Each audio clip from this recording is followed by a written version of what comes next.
আসসালামু আলাইকুম, সবাইকে স্বাগতম। প্রিয় শিক্ষার্থী বন্ধুরা, আজকে আমি যে হিসাব বিজ্ঞান বিষয়ের আর্থিক বিবরণী প্রস্তুতের ক্ষেত্রে অগ্রিম খরচের সমন্বয় কিভাবে সমাধান করব। অগ্রিম খরচ আর বকেয়া খরচ এই দুই ধরনের সমন্বয় কিন্তু পরীক্ষায় প্রায় আসেই, তাই না? তাহলে আমরা এখন পূর্বের ক্লাসে আমি বকেয়া খরচ সমূহ কিভাবে হিসাবভুক্ত করতে হয়, যদি সমন্বয় থাকে তাহলে কিভাবে লিখতে হয় আমি দেখিয়েছিলাম। আজকে এই অগ্রিম খরচ সমন্বয়ের সমাধান কিভাবে করব সেটা দেখাবো।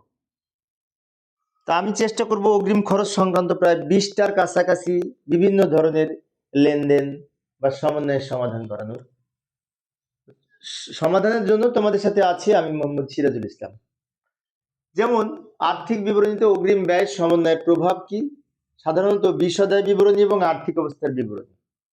আমরা আর্থিক বিবরণী যখন প্রস্তুত করি বিভিন্ন অংশ থাকে, তা সাধারণত বিশদায় বিবরণীতে নিট মুনাফা নির্ণয় করি, আর আর্থিক অবস্থার বিবরণীতে সম্পদ এবং দায়ের উপস্থাপন দেখায়, সম্পদ, দায় এবং মালিকানা সত্ত্বের। তাহলে বিশদায় বিবরণীতে আমরা প্রথমে এই যে ব্যয় অগ্রিম থাকবে, যেমন একটা ব্যয়ের নাম লিখলাম, তার সাথে অগ্রিম ব্যয় বাদ দিব, বাদ দিয়ে এখানে টাকা লিখব। আর আর্থিক অবস্থার বিবরণীতে চলতি সম্পদের মধ্যে এই অগ্রিম খরচটা আবার লিখতে হবে। ভালো করে লক্ষ্য করি, আমরা সাধারণত বিশদায় বিবরণীতে 3টা কলাম অঙ্কন করি, ম্যাক্সিমাম অঙ্কে 3টা কলাম প্রয়োজন হয়। আবার আর্থিক অবস্থার বিবরণীতেও 3টা কলাম অঙ্কন করি, টাকার ঘর 3টা। তাহলে আমরা যদি কোনো সমন্বয়ে কোনো আইটেমের কোনো সমন্বয় থাকে, তাহলে এই প্রথম ঘরে লিখব যোগ বিয়োগ করার জন্য। যেমন যদি ভাড়া অগ্রিম থাকে, ভাড়া লিখব, সেখান থেকে বাদ অগ্রিম ভাড়া বাদ দিব। যদি বেতন অগ্রিম থাকে, বেতন লিখব, সেখান থেকে বাদ অগ্রিম বেতন বাদ দিব। যদি বিমা সেলামি অগ্রিম থাকে, বিমা সেলামি লিখব, বাদ অগ্রিম বিমা সেলামি বিয়োগ করব, এইভাবে। এবং এই যে অগ্রিম খরচ বিয়োগ করব, এটা আবার আর্থিক অবস্থার বিবরণীর চলতি সম্পদের মধ্যে অগ্রিম খরচ বলে মাঝখানের ঘরে লিখতে হবে। শিক্ষার্থীরা কিন্তু কোন ঘরে লিখতে হবে বা কোন কলামে লিখতে হবে এটা নিয়েও শিক্ষার্থীদের অনেক সময় কনফিউশন হয়। সেজন্য আমি আবারও বলছি, যদি বকেয়া অগ্রিম থাকে তাহলে বিশদায় বিবরণীর প্রথম ঘরে আমরা যোগ বিয়োগ করবো, বকেয়া যোগ করব, অগ্রিম বাদ দিব। এবং আর্থিক অবস্থার বিবরণীতে যখন লিখবো, যখন চলতি সম্পদ এর মধ্যে অগ্রিম খরচ বলে মাঝের ঘরে লিখবো, মাঝের ঘরে। আরো চলতি সম্পদ থাকলে যোগ করে আমরা শেষের ঘরে লিখবো। এইবার আমরা কি করব, একটা একটা করে সমন্বয় করে দেখাবো, একটা একটা করে। যেমন এই যে 21 নাম্বার, ইতিপূর্বে আমি 20 নাম্বার পর্যন্ত সমাধান করেছিলাম। তো 20 নাম্বার পর্যন্ত ব্যয় ছিল, বকেয়া ব্যয়। 1 থেকে 20 নাম্বার পর্যন্ত বকেয়া ব্যয় বিভিন্ন ভাবে আমি দেখিয়েছি। বকেয়া ব্যয় বিভিন্ন ভাবে থাকতে পারে, বিভিন্ন ভাষায় থাকতে পারে, পূর্বের ক্লাসে আমি দেখিয়েছিলাম। তো আজকে অনুরূপ ভাবে 21 থেকে শুরু করে প্রায় 20টার কাছাকাছি এই অগ্রিম খরচ কিভাবে থাকতে পারে সেগুলো দেখাবো। যেমন এইখানে বলা আছে ভাড়া বাবদ খরচ 3000 টাকা অগ্রিম প্রদান করা হয়েছে, মানে ভাড়া আমরা 3000 টাকা অগ্রিম প্রদান করেছি, রেওয়া মিলে ভাড়া আছে 15,000। এটার সমস্যার সমাধান কি করব, বিশদায় বিবরণী উপরে ছক অঙ্কন করলাম। বিশদায় বিবরণীর মধ্যে প্রথমে ভাড়া খরচ লিখবো, রেওয়া মিলে যেটি দেওয়া আছে, এটার সাথে বাদ অগ্রিম বিয়োগ করব, বিয়োগ করে এখানে লিখবো। তাহলে বিশদায় বিবরণীর প্রথম ঘরে কি করলাম, ভাড়া খরচের সাথে অগ্রিম বাদ দিলাম। এইবার এই আর্থিক অবস্থার বিবরণীতে চলতি সম্পদের মধ্যে এই অগ্রিম ভাড়া যত টাকা ওইটা মাঝের ঘরে লিখব। ভালো করে লক্ষ্য করি কোন ঘরে লিখতে হবে, এটাও শিক্ষার্থীদের অনেক সময় প্রবলেম হয়। আমি 600 টাকা অগ্রিম রয়েছে, আর রেওয়া মিলে বিমা সেলামি 3000 টাকা, এটা তো তোমরা পারবে। বিশদায় বিবরণীর বিমা সেলামি নামে লিখবো 3000 টাকা, এই রেওয়া মিলে যেটি দেওয়া আছে সেটা আগে লিখবো, রেওয়া মিলে যেটি দেওয়া আছে সেটা আগে লিখবো। আর সমন্বয়ে বলা ছিল 600 টাকা অগ্রিম আছে, তাহলে অগ্রিম থাকলে বাদ যাবে, বাদ অগ্রিম 600 টাকা বিয়োগ করে লিখবে এখানে। এবং আর্থিক অবস্থার বিবরণীতে এই অগ্রিমের যে 600 টাকা ওটা আবার আর্থিক অবস্থার বিবরণীতে লিখতে হবে। তাই চলতি সম্পদ পাশে অগ্রিম বিমা সালামি বলে এই 600 টাকা লিখব মাঝের ঘরে। ভালো করে লক্ষ্য করি, আমাদের রেওয়া মিলের আইটেমে একবার লিখতে হয়, তাই রেওয়া মিলের আইটেম কয়টা ছিল, একটা, 3000 টাকা, সেটা একবার মাত্র লিখেছি। আর সমন্বয় ছিল কত, 600 টাকা, এটা দুইবার লিখতে হবে। যেমন একবার এই অগ্রিম বলে বিয়োগ করেছি, আরেকবার সম্পদ পাশে লিখেছি। তার সমন্বয়ের আইটেম কমপক্ষে দুইবার ব্যবহার হবে। এটা খেয়াল রাখবো। কোনো কোনো সমন্বয় 4 জায়গায় বসে, সেরকম সমন্বয় আমি পরবর্তীতে দেখাবো।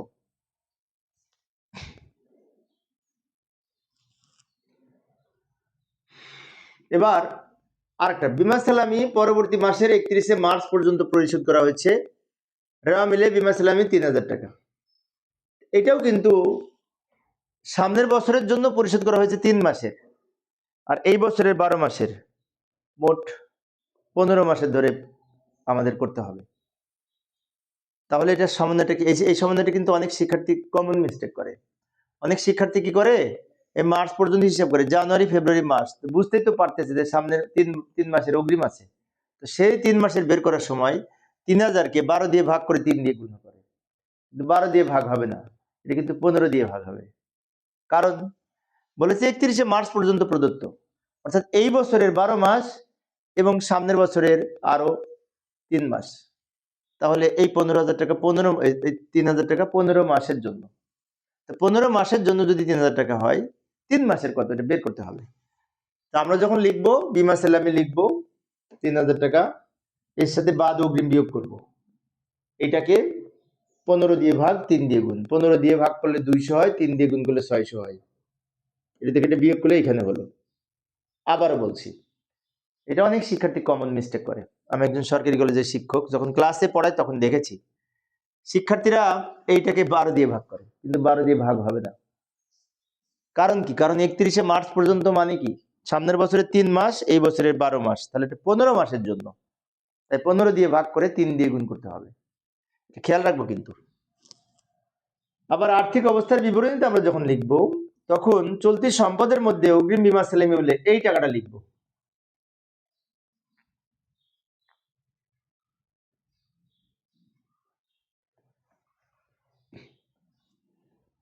আরেকটা লক্ষ্য করি, বিমা সালামি 15 মাসের পরিশোধ করা হয়েছে, আগেরটার এটা সেম।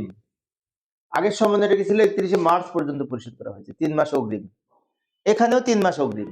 বিমা সালামের রেওয়া মিলে আছে 3000, যেটি 15 মাসের জন্য। তাহলে 12 মাসের বেশি থাকলেই, যত মাস বেশি থাকবে তত মাস অগ্রিম। 15 মাস মানে কি, 12 মাসের চেয়ে 3 মাস বেশি, 3 মাসের অগ্রিম আছে। ওই অগ্রিমটা বের করতে হলে এটাকে 15 দিয়ে ভাগ করতে হবে, 3 দিয়ে গুণ করতে হবে। এবার আমরা লিখবো কিভাবে, প্রথমে লিখবো বিমা সালামি 3000, রেওয়া মিলে যেটি দেওয়া ছিল, বাদ অগ্রিম 3000কে 15 দিয়ে ভাগ 3 দিয়ে গুণ, 15 দিয়ে ভাগ 3 দিয়ে গুণ, তাহলে 15 দিয়ে ভাগ করে 3 দিয়ে গুণ করলে 600 টাকা হবে। এটা থেকে এটা বিয়োগ করে এখানে লিখবো। এবার আর্থিক অবস্থার বিবরণীতে লিখবো কিভাবে, এই অগ্রিমটা লিখবো, চলতি সম্পদ পাশে অগ্রিম বিমা সালামি বলে 600 টাকা লিখবো, অগ্রিম বিমা সালামি।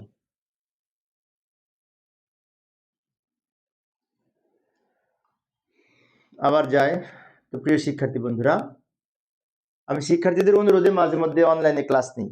তা আজকে শুক্রবার, সেজন্য ছুটির দিন, কলেজ নাই, তাই অবসর সময়ে ক্লাসগুলি নিচ্ছি শিক্ষার্থীদের উপকারের জন্য। তোমরা যদি আমার এই ক্লাসগুলি পেতে চাও, তা আমার এই চ্যানেলটি সাবস্ক্রাইব করার পাশাপাশি যদি তোমরা বেল আইকনটি অন করে রাখো, আমি যখন ক্লাস নিব তোমরা নোটিফিকেশন পেয়ে যাবে। যাই পরেরটি সমাধান করি। বিমা সালামি 3 মাসের অগ্রিম পরিশোধ করা হয়েছে, একই কথা, এটাকে 3 দিয়ে গুণ 3 দিয়ে গুণ 15 দিয়ে ভাগ। প্রথম বিমা সালামি লিখবো, বাদ অগ্রিম 600। মানে একটা বিভিন্ন ভাবে আসতে পারে, একই আইটেম বিভিন্ন ভাবে আসতে পারে, তাই আমি 3 ভাবে দেখিয়েছি, 3 ভাষায় আসতে পারে একটা সমন্বয়। থাকতে পারে 15 মাসের জন্য পরিশোধ করা হয়েছে, থাকতে পারে 3 মাসের অগ্রিম পরিশোধ করা হয়েছে, আবার থাকতে পারে 31শে মার্চ পর্যন্ত পরিশোধ করা হয়েছে। তিনটা কিন্তু সেম ভাষা, খেয়াল রাখতে হবে বিষয়টা।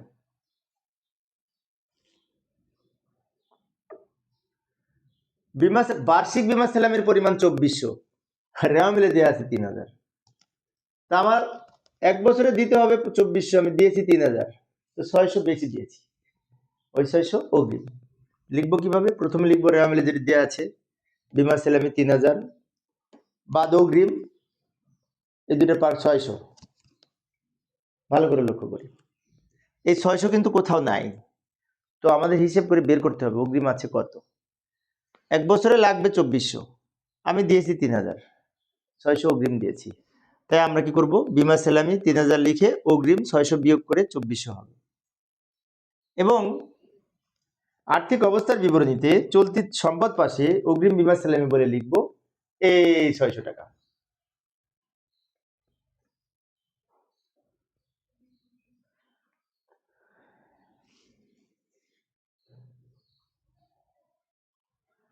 বিমা সালামি পরবর্তী মাসের 31শে মার্চ পর্যন্ত 1 বছরের জন্য পরিশোধ করা হয়েছে। এখানে আবার প্যাচ আছে কিন্তু, এখানে কিন্তু 15 দিয়ে ভাগ হবে না। কেন হবে না লক্ষ্য করি। বিমা সালামি পরবর্তী বছরের 31শে মার্চ পর্যন্ত 1 বছরের জন্য পরিশোধ করা হয়েছে। 1 বছরের মানে কি, এটা 12 মাসের। তাহলে এখন আমাদের এইটাকে 12 দিয়ে ভাগ করতে হবে আর 3 দিয়ে গুণ করতে হবে। 31শে মার্চ পর্যন্ত পরিশোধ করা হয়েছে। এর আগে আমি একটা করাইলাম, সেখানে কিন্তু 15 দিয়ে ভাগ করেছিলাম, কারণ সেখানে এই 1 বছরের জন্য কথাটা উল্লেখ ছিল না। এখানে যেহেতু স্পেসিফিক বলে দিয়েছে যে এটি 1 বছরের জন্য মানে 12 মাসের জন্য, তাহলে এটাকে 12 দিয়ে ভাগ করে 3 দিয়ে গুণ করে যেটা সেটা অগ্রিম হবে। ভালো করে লক্ষ্য করি, আমি কঠিন কঠিন সমন্বয়গুলো শিক্ষার্থীদের অনুরোধে আলোচনা করতেছি। প্রথমে লিখবো বিমা সেলামি, রামিলে যেটি দেওয়া আছে বাদ অগ্রিম। 2400-কে 12 দিয়ে ভাগ হবে, কারণ 1 বছরের জন্য বলেছে। 12 দিয়ে ভাগ করলে 200, আর মার্চ পর্যন্ত 3 মাস, 3 দিয়ে ভাগ করলে 600 টাকা অগ্রিম আছে। এটা থেকে এটা বিয়োগ করে 1800 হবে।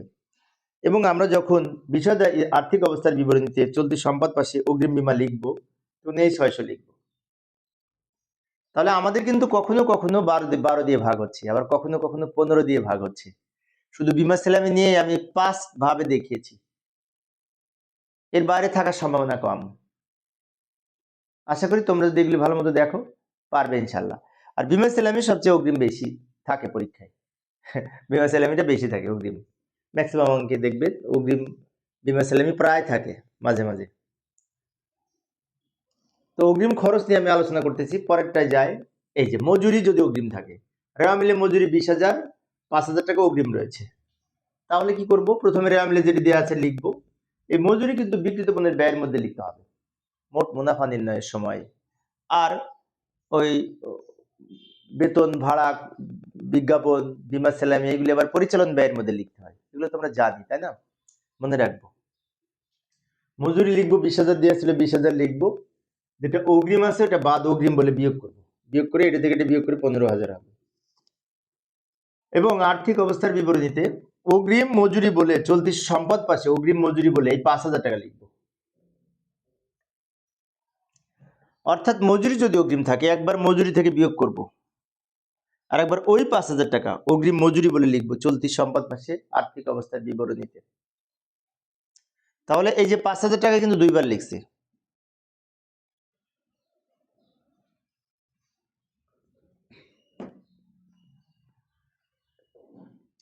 কর ও অবিকর 10,000 টাকা অগ্রিম রয়েছে, কর ও অবিকর দেওয়া আছে 5,000 টাকা রেওয়া মিলে। তো 5,000 টাকা রেওয়া মিলে যেটি দেওয়া আছে সেটাকে লিখবো, এখান থেকে বাদ অগ্রিম এই 1,000 টাকা বিয়োগ করে এখানে লিখবো, অগ্রিমটা সবসময় বাদ যাবে। এবং আর্থিক অবস্থার বিবরণীতে চলতি সম্পদের মধ্যে অগ্রিম কর ও অবিকর বলে এই 1,000 টাকা লিখবো। তাহলে অগ্রিম যেটা থাকছে সেটা দুই জায়গায় বসছে, একবার যার অগ্রিম তা হতে বিয়োগ করব, ভাড়া অগ্রিম ভাড়ার সাথে বিয়োগ করব, বিমা সেলামি অগ্রিম বিমা সেলামি থেকে বিয়োগ করব, মজুরি অগ্রিম মজুরি থেকে বিয়োগ করব, বেতন অগ্রিম বেতন থেকে বিয়োগ করব। অগ্রিম বিয়োগ করতে হবে আর বকেয়া যোগ করতে হবে। এবং আরেকবার অগ্রিম খরচ সম্পদ চলতি সম্পদ, চলতি সম্পদ নাম পাশে অগ্রিম খরচ নামে লিখব।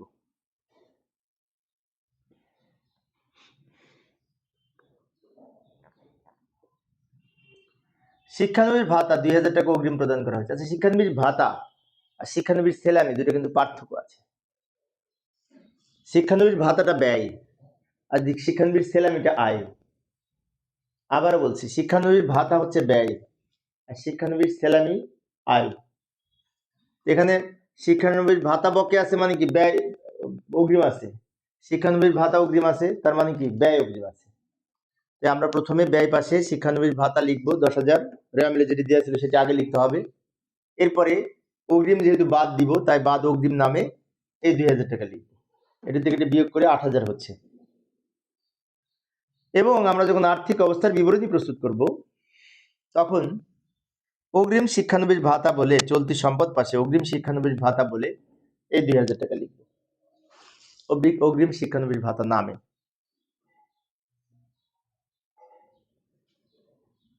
প্রিয় শিক্ষার্থী বন্ধুরা, আজকে আমি প্রায় 40 পর্যন্ত যে বিভিন্নভাবে সমন্বয় থাকতে পারে অগ্রিম খরচে, সেগুলি দেখানোর চেষ্টা করব। এটা 30 নাম্বার চলে, এটি 30 নাম্বার প্রশ্ন, 31 নাম্বার চলে, সরি। বলা আছে ভাড়া 14 মাস 21,000 টাকা। আচ্ছা, ভাড়া যদি 14 মাস হয়, এরকম যদি প্রশ্ন থাকে, তাহলে দেখতে হবে 12 মাসের চেয়ে এই ভিতরে যে মাসটা লেখা আছে এটা কম না বেশি। 12 মাসের চেয়ে যদি বেশি লেখা থাকে, তাহলে যত মাস বেশি সেটা অগ্রিম। আর 12 মাসের চেয়ে যদি কম থাকে, যত মাস কম সেটা বকেয়া। যেমন এখানে যদি 9 মাস থাকতো, 8 মাস থাকতো, 10 মাস থাকতো, 10 মাস যদি থাকতো, তাহলে 2 মাস বকেয়া থাকতো। যেমন পূর্বের ক্লাসে আমি বকেয়া ব্যয় নির্ণয় করার সময় দেখিয়েছিলাম। কিন্তু এখানে বলা আছে 14 মাস, তার মানে কি 12 মাসের চেয়ে 2 মাস বেশি, 2 মাসের এখানে অগ্রিম আছে। এই 2 মাসের বের করতে যে অনেক শিক্ষার্থী কিন্তু মিস্টেক করে। ওই 2 মাসের বের করতে হলে এই 21,000 কে এখানে যত মাস লেখা আছে 14 দিয়ে ভাগ, 2 দিয়ে গুণ। এখানে যত মাস লেখা থাকবে তত দিয়ে ভাগ হবে, কিন্তু 12 দিয়ে ভাগ হবে না। অনেক শিক্ষার্থী কি করে, এটাকে 12 দিয়ে ভাগ করে 2 দিয়ে গুণ করে, এটা কিন্তু ভুল করে। ওটাকে 12 দিয়ে ভাগ হবে না, ওটাকে ভাগ হবে এখানে যত মাস লেখা থাকবে তত মাস দিয়ে। তাহলে আমরা যখন সমাধান করব বিশদায় বিবরণীতে, প্রথমে ভাড়া লিখবো, যত টাকা লেখা আছে তত টাকায় লিখব প্রথম ঘরে।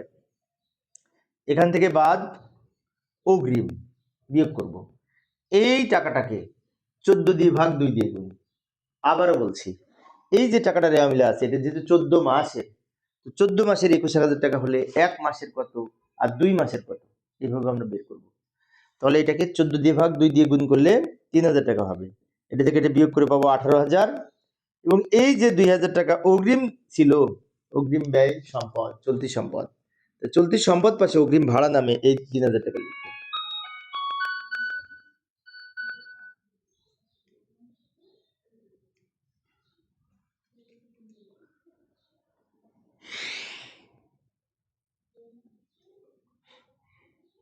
এরপরটা লক্ষ্য করি, অগ্রিম বীমা 2 বছরের জন্য 24,000, তাই না?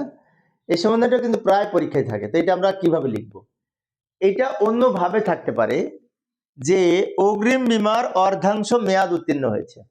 আচ্ছা, কিছুক্ষণ আগে যখন আমরা অগ্রিম বীমা সমন্বয় করলাম, তখন কিন্তু বীমা সেলামি ছিল রেওয়া মিলে, মানে বীমা সেলামি নামে খরচ নামে ছিল, বা বীমা খরচ নামে ছিল। বাট এইখানে কিন্তু আছে অগ্রিম বীমা নামে রেওয়া মিলে, তার মানে কি সম্পদ। সম্পদের মধ্যে কতটুকু খরচ হয়েছে সেটা আমাদের এখানে লিখতে হবে, বীমা খরচ নামে অর্ধেক। ভালো করে লক্ষ্য করি, এর আগে আমরা যখন সমাধান করলাম তখন কিন্তু বীমা সেলামি থেকে অগ্রিম বীমা বিয়োগ করেছি, বাট এইটা তার উল্টা। কিরকম উল্টা? অগ্রিম বীমা রেওয়া মিলে দেয়া আছে, আর খরচটা আমাদের এইখানে লিখতে হবে, আবার অগ্রিম যেটুকু থাকবে সেটুকু এখানে লিখতে হবে। তাহলে 2 বছরের জন্য 24,000 টাকা হয়। এক্ষেত্রে 1 বছরের মেয়াদ উত্তীর্ণ হয়েছে, মানে 1 বছর চলে গেছে, যেটা খরচ হিসেবে লিখতে হবে। সেজন্য এখানে বলা হচ্ছে এই সমন্বয়টা এইভাবে না থেকে এইভাবেও থাকতে পারে, অগ্রিম বীমা সেলামির অর্ধাংশ মেয়াদ উত্তীর্ণ হয়েছে।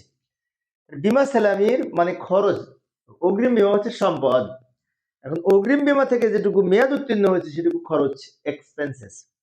এখানে বীমা খরচ বলে লিখব অর্ধেক। আর এইখানে আমরা চলতি সম্পদ পাশে প্রথমে অগ্রিম বীমা লিখব 24,000, ওখান থেকে বিয়োগ করব বাদ বীমা খরচ নামে 12,000। ভালো করে লক্ষ্য করি, এটা কিন্তু উল্টা, খেয়াল করতে হবে। ইতিপূর্বে আমি যে 4-5টা বীমা সেলামি নিয়ে তোমাদের সমাধান করিয়েছি, সেখানে দেখলাম এইখানে বীমা খরচ থেকে অগ্রিম বীমা বিয়োগ করেছি, বাট এইখানে আবার অগ্রিম বীমা থেকে বীমা খরচ বিয়োগ করেছি। যত টাকা এখানে লিখবো তত টাকা এখান থেকে বিয়োগ করব। এখানে যেহেতু বলেছিল 2 বছর, তো অর্ধেক খরচ হয়েছে, অর্ধেক বিয়োগ করেছি। তাহলে লক্ষ্য করি 24,000 টাকা অগ্রিম বীমা ছিল, সেটারে আমি একবার লিখেছি, বাট সমন্বয়ের যে অর্ধেক 12,000, ওটা কিন্তু 2 বার লিখেছি। একবার আয় বিবরণীতে বীমা খরচ নামে লিখেছি, আরেকবার অগ্রিম বীমা হতে বীমা খরচ বিয়োগ করেছি।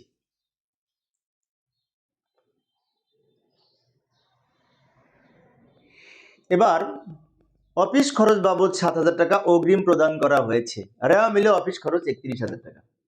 এটা কিভাবে সমাধান করব, তাই না? আচ্ছা, প্রথমে আমরা অফিস খরচ লিখি। রেওয়া মিলে যেটি দেওয়া আছে 31,000 বাদ অগ্রিম এইটি 7,000। এটা সহজ, অফিস খরচ থেকে অগ্রিম অফিস খরচ বিয়োগ করলাম, একদম সহজ। এবং এই অগ্রিম অফিস খরচটা আর কোথায় বলবে? আর্থিক অবস্থার বিবরণী চলতি সম্পদ পাশে। চলতি সম্পদ পাশে অগ্রিম অফিস খরচ নামে এই 7,000 টাকা আবার লিখব। সহজ, তাই না? একটু খেয়াল রাখতে হবে।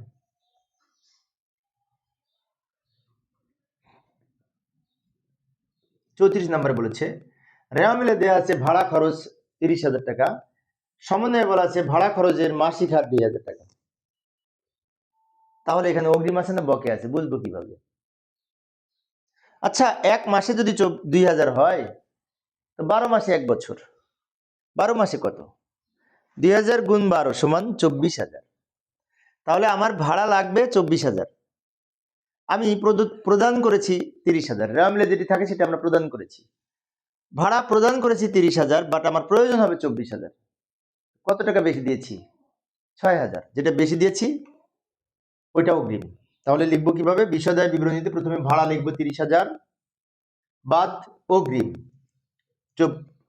6,000 বিয়োগ করে 24,000। 6,000 কিন্তু কোথাও লেখা ছিল না, বুঝলাম কিভাবে যে 6,000 টাকা অগ্রিম আছে? এইভাবে বুঝতে হবে, এটাকে 12 দিয়ে গুণ করতে হবে, গুণ করে 24,000 হয়। তাহলে আমার দিতে হবে 24,000, আমি দিয়ে রেখেছি 30,000। বেশি দিয়েছি কত? পার্থক্য 6,000 বেশি দিয়েছি, তাই 6,000 অগ্রিম বিয়োগ করে এইটাকে যেটা দিয়ে গুণ করব 12 দিয়ে গুণ করে যেটা হবে 24,000, সেটাই কিন্তু এই কলামে থাকতে হবে। তাহলে আরো 6,000 বিয়োগ করলে আমার এটা মেলে, তার মানে 6,000 টাকা আমি বেশি দিয়েছি। এবং এই 6,000 টাকা কিন্তু অগ্রিম, তার মানে এইটা হচ্ছে আমাদের সমন্বয়। তাই চলতি সম্পদ পাশে আমরা যখন অগ্রিম ভাড়া লিখবো তখন কিন্তু এইটাও লিখবো না, এটাও লিখবো না, এখান থেকে যেটা বিয়োগ করবো সেটা লিখবো, এখান থেকে যেটা বিয়োগ করবো সেটা লিখবো, সেটা খেয়াল রাখবো। কিন্তু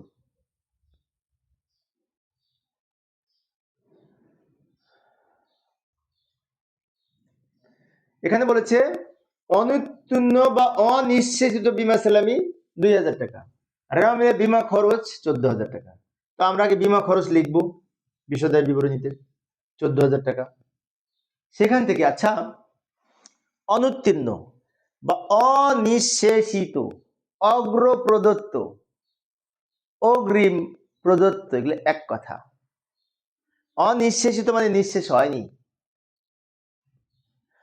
অনিত্তীর্ণ মানে উত্তীর্ণ হয়নি, তার মানে অগ্রিম আছে, এটা বোঝায়। এটা খেয়াল রাখতে হবে। অনুত্তীর্ণ মানে, অনিঃশেষিত মানে এখনো নিঃশেষ হয়নি, মানে অগ্রিম আছে। তাহলে এটাকে অগ্রিম ধরে আমরা সমাধান করব। বাদ অগ্রিম বা অনিঃশেষিত বা অনুত্তীর্ণ যা লিখতে পারি, সমস্যা নেই। এটার আর এক নাম অগ্র প্রদত্ত। অগ্র প্রদত্ত মানে অগ্রিম, অগ্রিম ব্যয় 2,000 টাকা।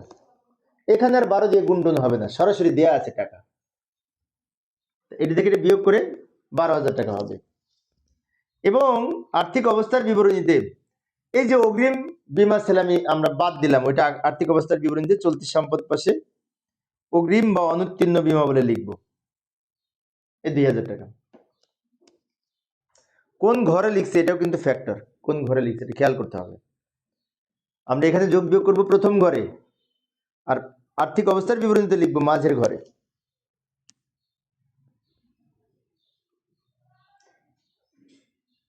ছয় মাসের বেতন অগ্রিম প্রদত্ত হয়েছে, রেওয়া মিলে বেতন 18,000 টাকা, তার মানে নিশ্চয়ই এটা 18 মাসের।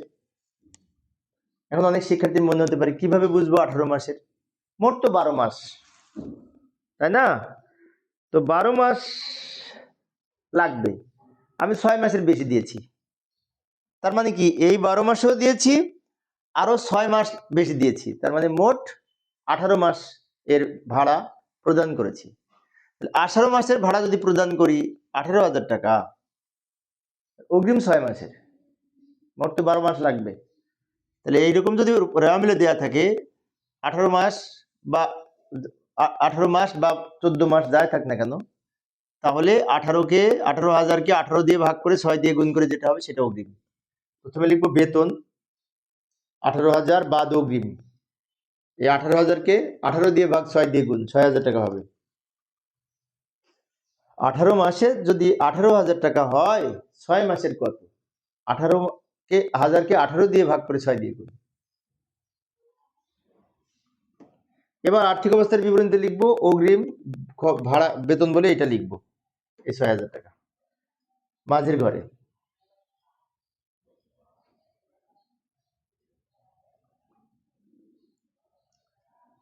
বেতন 20% অগ্রিম রয়েছে, এইখানে বেতন 110, 20%, তাহলে নিশ্চয়ই এই যে এবার যে টেস্ট পরীক্ষা হলো 2026 সালের, এই গতকাল পরীক্ষাটা হয়েছে আমার কলেজে, তো ওই আমার কলেজের প্রশ্নে আমি এটা দিয়েছিলাম। তো একজন শিক্ষার্থী, এটা আমার চোখের সামনে, আমি পরীক্ষার ডিউটিতে ছিলাম ভাগ্যবশত ওই রুমে, দেখছি একজন শিক্ষার্থী ভুল করতেছে। ম্যাক্সিমাম স্টুডেন্ট ভুল করে, ঠিক মানে এমসিকিউতে দিয়েছিলাম, ভুল করতেছে দেখি, তো কিছু বলতে পারলাম না ভুল হচ্ছে কি সঠিক হচ্ছে, তো বলা যাবে না পরীক্ষার হলে, তাই না? সেজন্য এটা অনেক শিক্ষার্থী কমন মিস্টেক করে। কি করে? এই 12,000-এর 20% কেটে অগ্রিম লেখে, তা হবে না। ভালো করে লক্ষ্য করি, বেতন খরচ প্রথমে যে 12,000 লিখবো, এখান থেকে বাদ অগ্রিম বিয়োগ করব, কারণ 120% যদি হয় নিশ্চয়ই 20% অগ্রিম। এখন শিক্ষার্থীরা কি করতেছে দেখলাম পরীক্ষার হলে, আমি দেখলাম যে 12,000কে 20% করে লিখতেছে, কিন্তু 20% কাটা যাবে না। তাহলে হিসাবটা কি হবে? 120 সমান যদি 12,000 হয়, 20 সমান কত? অর্থাৎ এই 12,000কে 120 দিয়ে ভাগ 20 দিয়ে গুণ। আমি আবারও বলছি, 12,000কে 120 দিয়ে ভাগ 20 দিয়ে গুণ, তাহলে এই টাকাটা হবে 2,000 টাকা হবে। তো এটা থেকে বিয়োগ করে এখানে লিখবো 12,000কে যত লেখা থাকবে তত দিয়ে ভাগ, আর যত অগ্রিম আছে তত দিয়ে গুণ। খেয়াল করতে হবে, কিন্তু 20% কাটলে হবে না। তাহলে এই অগ্রিম যে বেতন, এটা আবার চলতি সম্পদ পাশে লিখবো, অগ্রিম বেতন বলে 2,000 টাকা। তো প্রিয় শিক্ষার্থী বন্ধুরা, এই অগ্রিম খরচে আমি প্রায় 20টা সমন্বয়ের সমাধান করাতে যাচ্ছি। 21 থেকে শুরু করেছি, এখন 37 চলে। আমি মূলত অগ্রিম খরচটা বিভিন্ন ভাবে আসতে পারে, তাই বিভিন্ন ভাবে দেখাচ্ছি, যাতে যেভাবে আসুক তোমরা পারো ইনশাল্লাহ।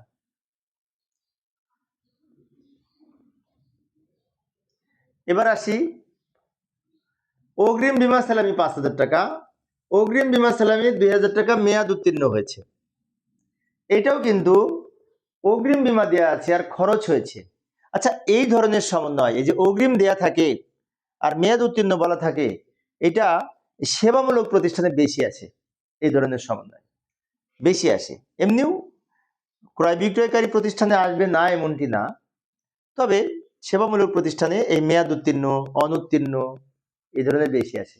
কিভাবে এটা সমাধান করব? অগ্রিম বিমা সালামি কিন্তু সম্পদ। আমরা যেমন বারবার এখানে যে বিমা সালামি থাকছে সেটা বিশদায় বিবরণীতে প্রথমে লিখতেছি, এটা প্রথমে রেওয়ামিলে যেটা আছে এটা লেখা যাবে না, এখানে রেওয়ামিলটা লিখতে হবে সম্পদ পাশে, আর ওখান থেকে বিয়োগ করে যেটা পাই সেটা এখানে লিখতে হবে, মানে বিয়োগ করবো যেটা সেটা এখানে লিখতে হবে। আমি দেখাচ্ছি, রেওয়ামিলে যদি অগ্রিম খরচ থাকে, যদি অগ্রিম কোনো থাকে সম্পদ হিসেবে, তাহলে যেটুকু খরচ হয়েছে সেইটুকু এখানে লিখবো বিমা খরচ বলে, পরিচালন ব্যয়ের মধ্যে বিমা খরচ বলে লিখবো এই 2,000 টাকা। আবার বলছি, এই যে এইটা লিখে নি, আমরা লিখলাম কিন্তু সমন্বয়ে যেটা আছে সেটা লিখলাম। কেন লিখলাম? সমন্বয়ে বলা আছে অগ্রিম বিমা সালামি 2,000 টাকার মেয়াদ উত্তীর্ণ হয়েছে। তো সম্পদের মধ্যে থেকে যেটুকু মেয়াদ উত্তীর্ণ হয়, নিঃশেষ হয়, সেটুকু খরচ হিসেবে গণ্য হয়, তাই বিমা খরচ বলে আমি এখানে লিখলাম। আর আর্থিক অবস্থার বিবরণীতে আমরা কি করব? চলতি সম্পদ পাশে প্রথমে এটা লিখব, অগ্রিম বিমা বলে লিখব, সেখান থেকে বাদ বিমা খরচ নামে এই টাকাটা বিয়োগ করব, বিয়োগ করে 3,000 টাকা হবে। অর্থাৎ অগ্রিম খরচের মধ্যে যেটুকু খরচ হয়েছে সেটুকু একবার বিমা খরচ নামে লিখবো, আরেকবার এই অগ্রিম বিমা থেকে বিয়োগ করব সম্পদ পাশে। আর যদি এখানে বিমা খরচ নামে থাকতো তাহলে বিমা খরচ এখানে লিখে অগ্রিম বিমা বিয়োগ করতাম, আর সেই অগ্রিমটা সম্পদ পাশে লিখতাম। বাট এখন কিন্তু উল্টা। এখন কি করব, অগ্রিম খরচ সম্পদ পাশে বসবে, সেখান থেকে যেটুকু বিয়োগ করবে সেটুকু ব্যয় পাশে বসবে। এটা কিন্তু খেয়াল রাখতে হবে। বিমা সেলামের কিন্তু দুই ধরনের থাকে। অনুপার্জিত আয় আমরা যখন লিখি আনআর্নড সার্ভিস রেভিনিউ সেবামূলক প্রতিষ্ঠানে, সেখানেও কিন্তু এই ধরনের সমন্বয় থাকে। আমি পরে একদিন শিখাবো অগ্রিম আয় সমূহ। আমি অবশ্য এই এক ধরনের সমন্বয়ের সমাধানের চেষ্টা করি। তাহলে কি হবে, আজকে ক্লাসটা যে শিক্ষার্থী দেখবে সব অগ্রিম পারবে, অগ্রিম ব্যয়। গত ক্লাসটা যে দেখবে সে সব অগ্রিম বকেয়া ব্যয় পারবে। সামনের একটা ক্লাসে আমি বকেয়া আয় করাবো, তাহলে বকেয়া আয় যত আছে সব আমি সমস্যার সমাধান করাবো। একটা একটা করে নিয়ম অনেকগুলো লেনদেনের মাধ্যমে আমি বোঝানোর চেষ্টা করি। এবার পরেরটা যা 39 নম্বর প্রশ্ন, অগ্রপ্রদত্ত বীমা সেলামি। এই যে অগ্রপ্রদত্ত বীমা সেলামি আর অগ্রিম বীমা সেলামি এক কথা। অগ্রপ্রদত্ত মানে কি আগে প্রদান করেছি, তার মানে অগ্রিম। এখানেও তাই, আমরা প্রথমে এই যে অগ্রপ্রদত্ত বীমার 2000 টাকার মেয়াদ উত্তীর্ণ হয়েছে, যেটুকু মেয়াদ উত্তীর্ণ হয়েছে সেটা এখানে লিখবো পরিচালন ব্যয়ের মধ্যে বিমা খরচ নামে এই 2000। এবং আর্থিক অবস্থার বিবরণীতে অগ্রপ্রদত্ত বিমা 5000 লিখে সেখান থেকে এই 2000 মেয়াদ উত্তীর্ণ বলে বাদ দিয়ে লিখব।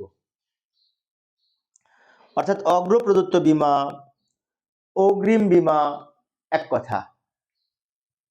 তাই অগ্রিম বিমা হিসেবে আমরা এটা লিখেছি। অগ্রিম বিমা সম্পদ, তা অগ্রপ্রদত্ত বিমা সম্পদ, যে সম্পদ পাশে লিখেছি, ওখান থেকে বিমা খরচ বিয়োগ করে এখানে লিখেছি।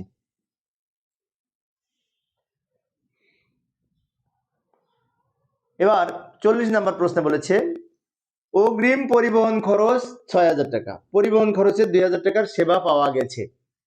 এটা কিন্তু বোর্ডের প্রশ্ন, বোর্ড থেকে আমি পেয়েছি বা টেস্ট পেপার থেকে মনে হয়। তো তাহলে প্রথমে আমরা কি করব, এই যে পরিবহন খরচ 2000 টাকা সেবা পাওয়া গেছে। অনেক শিক্ষার্থী এটা আয় মনে করে, কিন্তু এটা আয় না। সেবা পাওয়া গেছে বলতে বোঝায় আমি কাজ করানোর জন্য একজনকে অ্যাডভান্স দিয়েছিলাম 6000 টাকা। যাকে অ্যাডভান্স 6000 টাকা দিয়েছিলাম সে আমাকে 2000 টাকার কাজ সম্পন্ন করে দিয়েছে। তার মানে কি, সে 2000 টাকা সেবা আমি পেয়েছি, অর্থাৎ আমি ওইটা খরচ হয়েছে, আমার খরচ হিসেবে গণ্য। তার আয়, যে আমাকে কাজটা করে দিয়েছে তার ইনকাম, বাট আমি খরচ হিসেবে দেখাবো, কারণ আমি অগ্রিম প্রদান করেছিলাম 6000 টাকা, তার মধ্যে 2000 টাকার কাজ সম্পন্ন হয়েছে, এটা বোঝাচ্ছে। সম্পূর্ণ হয়েছে মানে কি, আমি নিশ্চয় কাজটা করাই নিয়েছি, তো সেবাটা আমি পেয়েছি, তাই বলা হয়েছে সেবা পাওয়া গেছে। ক্রিটিক্যাল আইটেম, তাই না? এই ধরনের আইটেম আসলে ছাত্রদের কনফিউশন লাগে। তো যাই হোক, অগ্রিম পরিবহন খরচের যেটুকু সেবা পাওয়া গেছে ওটুকু পরিবহন খরচ বিক্রিত পণ্যের ব্যয়ের মধ্যে পরিবহন খরচ নামে লিখবো। পরিবহন খরচ কিন্তু বিক্রিত পণ্যের ব্যয়ের মধ্যে বসে, তাই না? আর বিমা সেলামি, বিজ্ঞাপন, বেতন, কমিশন, ভাড়া, সেইগুলি আবার ওই পরিচালন ব্যয়ের মধ্যে বসে, বলে মনে রাখবো। তাই এখানে যেহেতু অগ্রিম ছিল তাই সরাসরি খরচটা এখানে লিখলাম। এইখানে এবার অগ্রিম পরিবহন খরচ বলে আগে লিখবো 6000, এখান থেকে বিয়োগ করব বাদ পরিবহন খরচ, এখানে যেটা লিখেছি সেটা এখান থেকে বিয়োগ করব। অর্থাৎ রেওয়া মিলে যদি অগ্রিম থাকে তাহলে অগ্রিমটা বসবে সম্পদ পাশে, ওখান থেকে যেটুকু বিয়োগ হবে সেটুকু ব্যয় পাশে বসবে। আর রেওয়া মিলে যদি খরচ থাকে, বিমা খরচ, খরচটা লিখবো আমরা এইখানে, সেখান থেকে অগ্রিম বিয়োগ করব, তারপরে অগ্রিমটা ওখানে নিয়ে যাব। এটা খেয়াল রাখবো, কিন্তু এটা কনফিউশন লাগে শিক্ষার্থীদের। তো আমি বিভিন্নভাবে আলোচনা করার চেষ্টা করেছি আজকে অগ্রিম ব্যয় কিভাবে লিখতে হয়। আশা করি তোমরা বুঝতে পেরেছো। না বুঝলে আরো কয়েকবার দেখতে হবে, তাই না? একবার না পারলে দেখো শতবার, বলেছে না? শতবার না, কয়েকবার দেখলে হয়ে যাবে। তো পরের ক্লাসে আমি এই প্রাপ্য আয় বা বকেয়া আয় কিভাবে সমন্বয় করতে হয় ওইটা দেখাবো। দেখার আমন্ত্রণ রইল। খোদা হাফেজ।